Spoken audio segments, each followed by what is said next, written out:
Hello students. मैं doctor Bhubaneswar Sutar, Mangilal Bagri राजकीय महाविद्यालय नोखा से। क्वांटम यांत्रिकी में हमने देखा किसी भी कण की व्याख्या करने के लिए तरंग फलन की आवश्यकता होती है और तरंग फलन से संबद्ध विभिन्न गुणों के बारे में हमने अध्ययन किया। अब इस टॉपिक में हम अध्ययन करेंगे लंबकोणीयता या ऑर्थोगोनलिटी कंडीशन के बारे में। अगर हमारे पास दो तरंग फलन साई और फाई है और वह निम्न कंडीशन इस इक्वेशन को फॉलो करती है तो वह लंबकोणीय कहलाते हैं। या दो तरंग फलन हैं, एक तरंग फलन का कॉन्जुगेट को दूसरे तरंग फलन से गुणा कर उसका संपूर्ण आकाश में अगर आयतन समाकलन किया जाए और प्राप्त राशि 0 हो तो इस प्रकार के फलन लंबकोणीय तरंग फलन कहलाते हैं और बहुत ही इंपॉर्टेंट प्रॉपर्टीज है लंबकोणीयता प्रतिबंध। अब हम देखते हैं कि श्रोडिंगर समीकरण जिसमें हैमिल्टनी ऑपरेटर को हमने तरंग फलन पर ऑपरेट कराया तो हमारे पास ऊर्जा आइगन मान प्राप्त होते हैं। तो यहाँ पर हम सिद्ध करेंगे कि विभिन्न या भिन्न भिन्न ऊर्जा मानों से संबद्ध तरंग फलन जो होते हैं वह लंबकोणीय होते हैं या लंबकोणीयता की उपरोक्त कंडीशन को फॉलो करते हैं। या ऐसे तरंग फलन जिनके ऊर्जा आइगन मान क्या होते हैं, भिन्न भिन्न हो, वह लंबकोणीय होते हैं। यह सिद्ध करना है तो उसके लिए हमने सबसे पहले हैमिल्टनी फंक्शन के लिए आइगन इक्वेशन लिखा, एच को साई एन पे ऑपरेट करवाया तो हमें आइगन मान मिलेगा E n, psi n function मिल गया। ई एन जो है वह ऊर्जा आइगन मान है, आइगन फलन साई एन से संबद्ध। ठीक है, तो दो अलग अलग फंक्शन ले लिए हमने, साई एन और साई एम। उनसे संबद्ध ऊर्जा आइगन मान हो जाएंगे ई एन और ई एम। दो समीकरण आ गई हमारे पास में दोनों के लिए। अगर दोनों तरंग फलन अलग है और उनसे संबद्ध ऊर्जा के मान अलग हैं तो दोनों फलन क्या होने चाहिए, लंबकोणीय होंगे। यह सिद्ध करना है।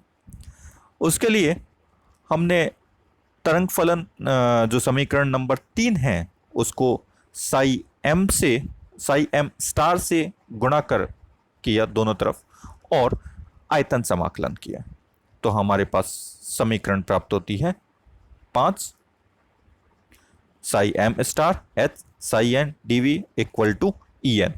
ई एन आइगन मान है, ऊर्जा आइगन मान है, नियत होता है।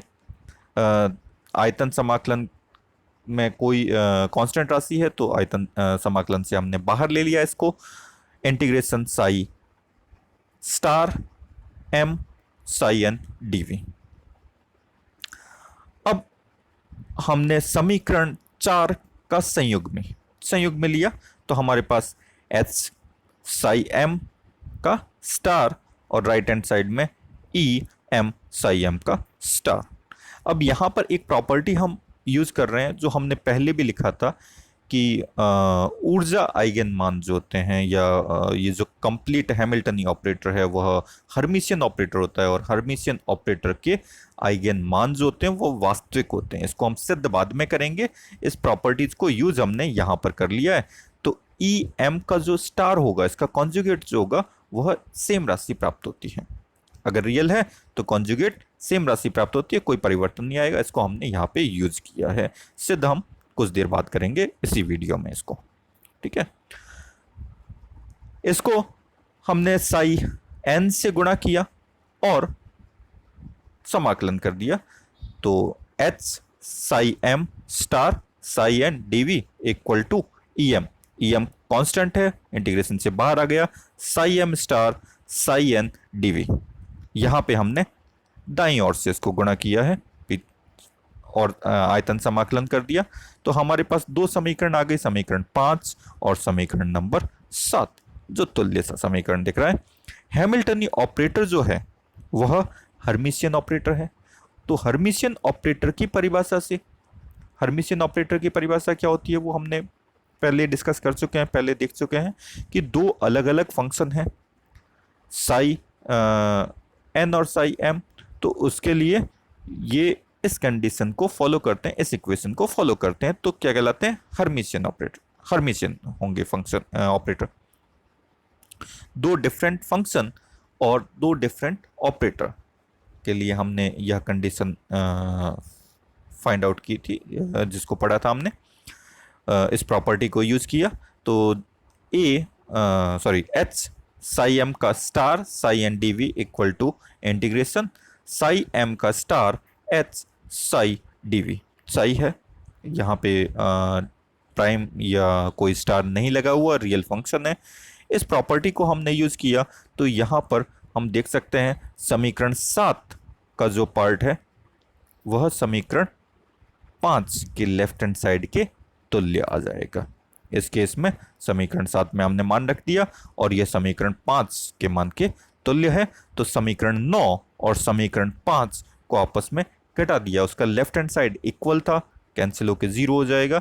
राइट हैंड साइड में जो इंटीग्रेशन वाला पार्ट है समीकरण 9 और समीकरण 5 में, वो इक्वल आ रहा है, इंटीग्रेशन वाला पार्ट इक्वल है, केवल इसका गुणांक जो है एक में आ रहा है, आपके पास में एक में गुणांक आ रहा है ई एन और दूसरे में गुणांक आ रहा है ई एम, केवल इन दोनों का डिफरेंस होगा।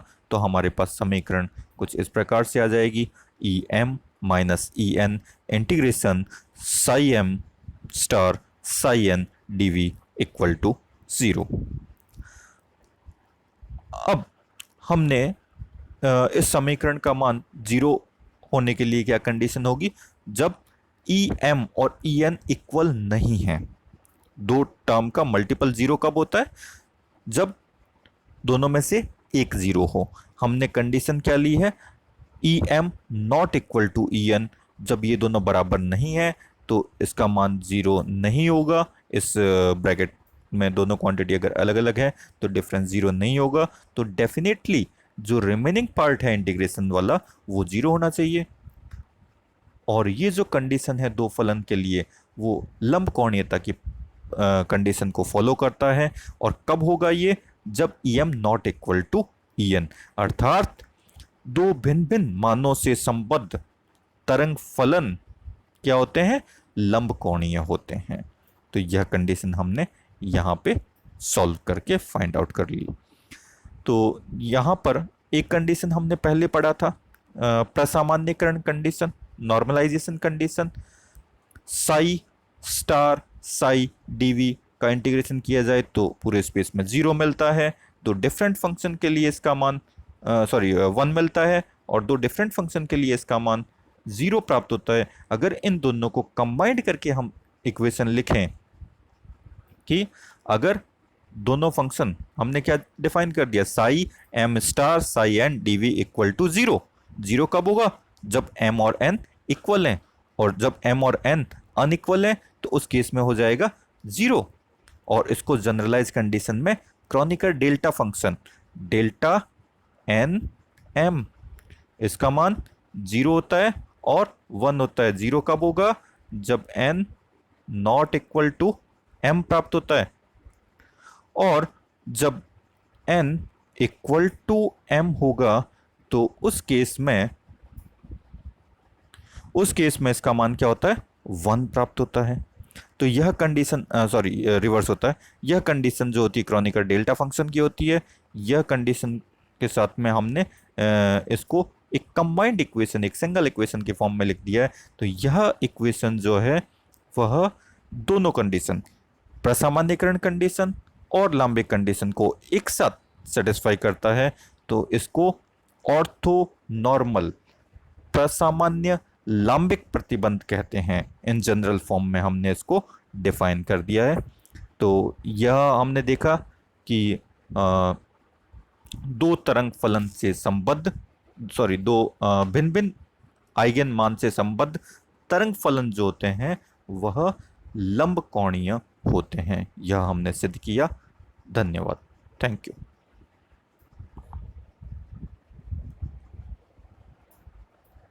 हल करिए।